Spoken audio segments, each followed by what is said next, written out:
Hi, this is Mike Paulson with another Bible study of video presentation of my risen Savior, Jesus Christ, from my King James 1611 Bible. We are looking at another one of my short highlights from Paul's Gospel. Highlight number 22, we're looking at unity. And we're going to do this in at least two parts, possibly three, but this first one, part one, is for us as brethren. And then part two is going to be unity among the Bible believing, Paul following, Paul teaching pastors how to be unified in that small bunch. But just for today, let's look at highlight number 22, the brethren. I therefore, the prisoner of the Lord, beseech you that ye walk worthy of the vocation wherewith ye are called, with all lowliness and meekness, with long suffering, forbearing one another in love, endeavoring to keep the unity of the Spirit in the bond of peace. There is one body and one Spirit, even as ye are called in one hope of your calling, one Lord, one faith, one baptism, one God and Father of all, who is above all, and through all, and in you all. That's Ephesians chapter 4, 1 through 6. And I'm going to throw in, and one Bible, the King James Bible. Just have to throw that in. Now, one of the things Paul starts off with in 1 Corinthians chapter 1, verse 10, Now I beseech you, brethren, by the name of our Lord Jesus Christ, that ye all speak the same thing. See, that would be your King James Bible, rightly divided today. In those days, they had no Bible, so on and on and on. I could go with that one. But he did say, and that there be no divisions among you, but that ye be perfectly joined together in the same mind and in the same judgment. For it hath been declared unto me of you, my brethren, by them which are of the house of Chloe, that there are contentions among you. Well, that's to me where we see all these denominations getting their birth and religions and all sorts of things here, because what Paul was teaching, they're already contentioning, if that's the correct word. I don't think it is. There are contentions among you. So we're just going to look at unity of the brethren and then unity with the pastors. I'm more interested in the unity of the pastors because that seems to be a rather challenging topic to deal with. But let's just look at unity. Modern unity, a design flaw. The call for unity in love in our government, our churches, the workplace, our homes, and even in our daily life today has a huge design flaw. True unity must be based on a single source or it won't last. Well, our government, the single source is the Constitution. Not the men talking about the Constitution, but the Constitution itself. And in churches, the King James Bible, rightly divided, Genesis through Revelation, looking to Paul for application to prepare the brethren, the Christian, for the judgment seat of Christ. The workplace, company policy is the final word for companies. Is that policy? What is your policy? If you don't like the policy, then don't work there. And the boss's words. We won't get into that one, but as a Christian, we should follow what our boss tells us to do. Simple as that. And then within our homes, God gave us parents to keep track and to keep the unity within that family. And hopefully the parents will get their design and their work, their roles from a rightly divided King James Bible. Our own personal life daily for unity for us, King James Bible, for knowledge, understanding, wisdom, maturity, spirituality, self-control of our own flesh, and I should throw in comfort of the scriptures, so comfort, and then following Paul, but as he followed Christ. So we have in 2 Corinthians chapter 6, be ye not unequally yoked together with unbelievers. Now remember, we're not trying to start a commune or a bunch of people out in the forest getting away from all the electricity and what they call that. I can't remember what they call that. Memory's going on me these days, seems like. But we still need to be unequally yoked. We're going to see people, they're going to be around, you work with different people, da da da da. But yoked together, that's the key. So be not unequally yoked together with unbelievers. For what fellowship hath righteousness with unrighteousness? And what communion hath light with darkness? And what concord hath Christ with Belial? Or what part hath he that believeth with an infidel? And what agreement hath the temple of God with idols? For ye are the temple of the living God. As God hath said, I will dwell in them and walk in them, and I will be their God, and they shall be my people. Wherefore, come out from among them, and be ye separate, saith the Lord, and touch not the unclean thing, and I will receive you, and will be a father unto you, and ye shall be my sons and daughters, saith the Lord Almighty.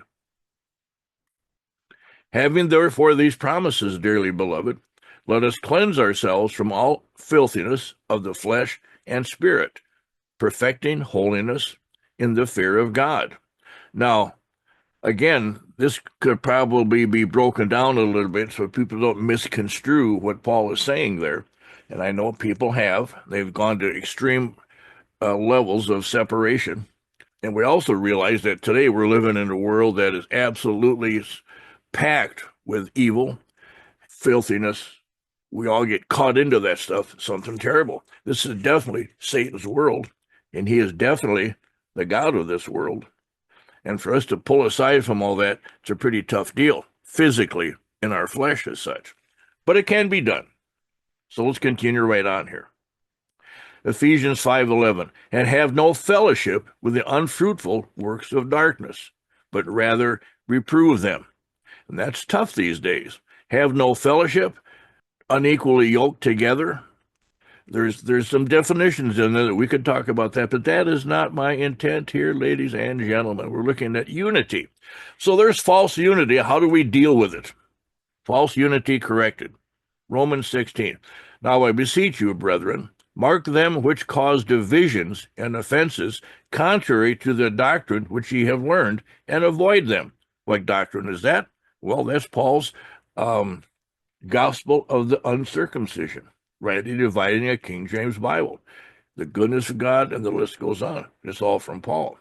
So mark them which cause divisions and offenses contrary to the doctrine which ye have learned. And then this is a key one here. Avoid them. Pretty tough. And I just see these verses are being avoided. I know so many people that have their questions and the problems they have and their concerns for different that. They just haven't avoided those people that cause divisions and offenses contrary to what Paul teaches. It just amazes me. I know the sacrifice that comes out of it, been there, done that, and how it affects your daily life. But that's what it says. For they that are such serve not our Lord Jesus Christ, but their own belly, and by good words and fair speeches deceive the hearts of the simple. Nobody says it better than a King James Bible. You know that?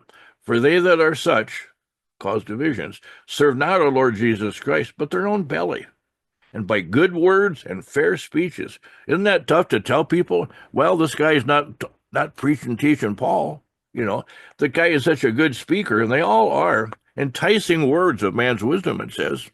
And by good words and fair speeches deceive the hearts of the simple. And not to get ahead of myself, but Ephesians 4, I think it's around 16, tells us how we need to grow up as a Christian and not be tossed to and fro from all the doctrine, even if they're presented spectacularly like they do these days. Okay, get back on the trail here.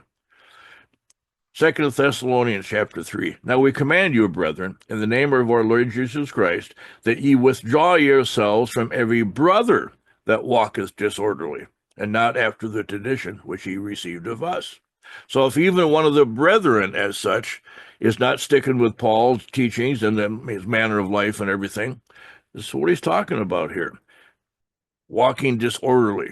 That could be preached on a little bit too. And if any man obey not our word by this epistle, that's what we're going at here, note that man, and have no company with him. that he may be ashamed.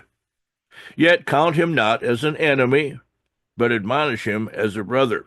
And I do think I'm going to be talking about that one pretty soon when we look at forgiveness and being judgmental.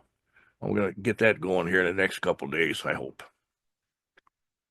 1 Timothy 1, as I besought thee to abide still at Ephesus when I went to Macedonia, that thou mightest charge some that they teach no other doctrine, neither give heed to fables and endless genealogies, which minister questions. There's why.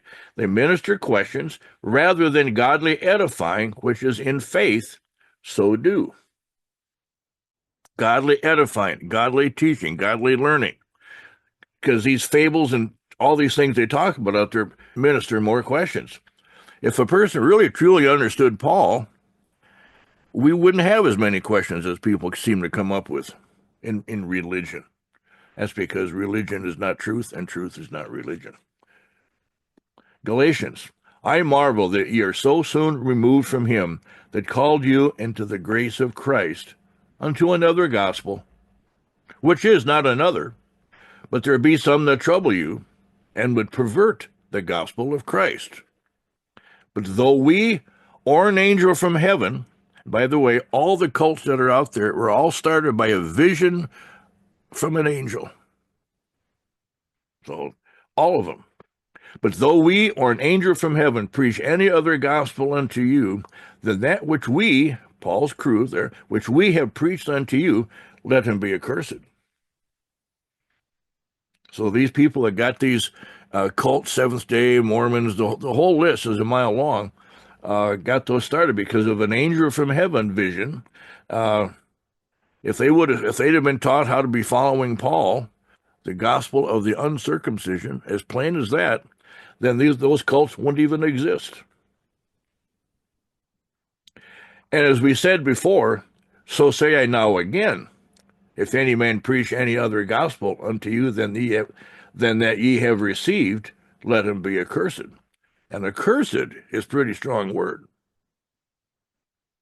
So if we're looking at somebody who's teaching Peter the gospel of the circumcision, and that goes against everything about the gospel of grace, and that teaches everything about the grace of Christ. They don't match. That's another gospel. Now, it's in the Bible, there it is, but it's a gospel that's to the Jews. It's not to us Gentiles. So the gospel of Christ is being perverted when they go back teach the gospel of Peter there with the gospel of the circumcision. Is that anything else? Is that another gospel? Yes, it is.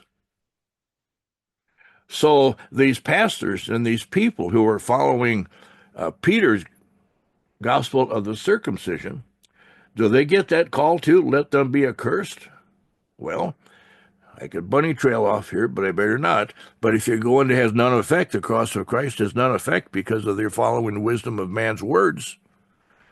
Well, I think any other gospel unto you that ye have received, let him be accursed. I think that's another support for the fact that when the cross of Christ has no effect, then they stay accursed. Tough stuff. No wonder these people hate the King James Bible. It's only a Bible that comes to that conclusion.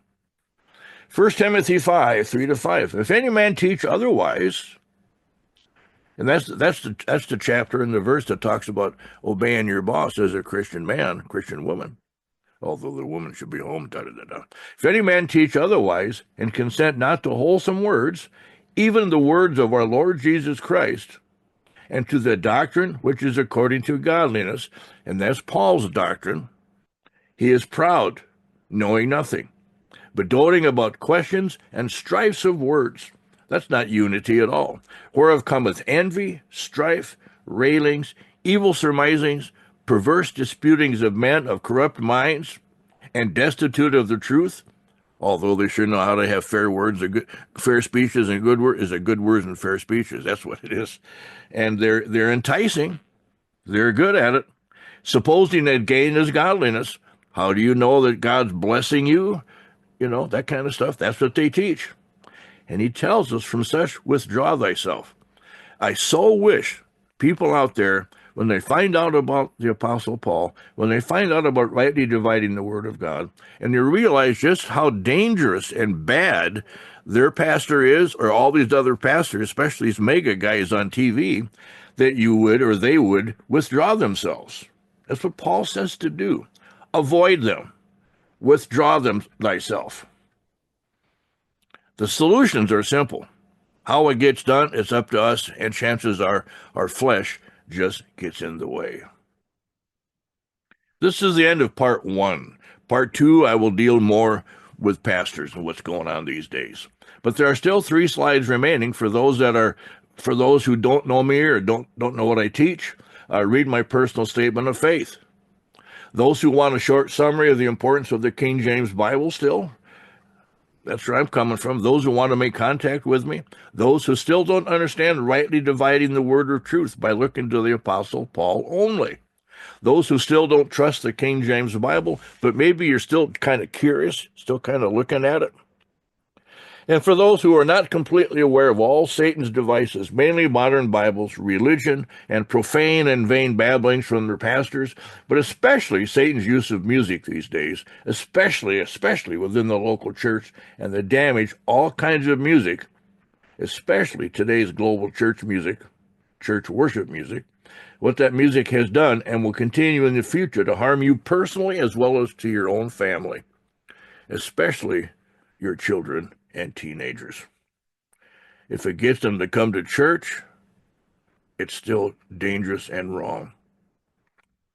If still interested, then simply pause each of the next 3 slides and read each page for yourself, such as, here's my page on my statement of faith for me personally. And here's a page. I'll just pause on these pages and read them. King James 16:11 Bible, a couple of comments there for you. And at the end, a couple of PSs. And for your information, skim through those things and you'll see where I'm coming from and how to contact me. So this is the actual end of the entire presentation. As Paul says in his last words to us, the grace of our Lord Jesus Christ be with your spirit. Amen. And Paul was all about grace because it was during the dispensation of the grace of God.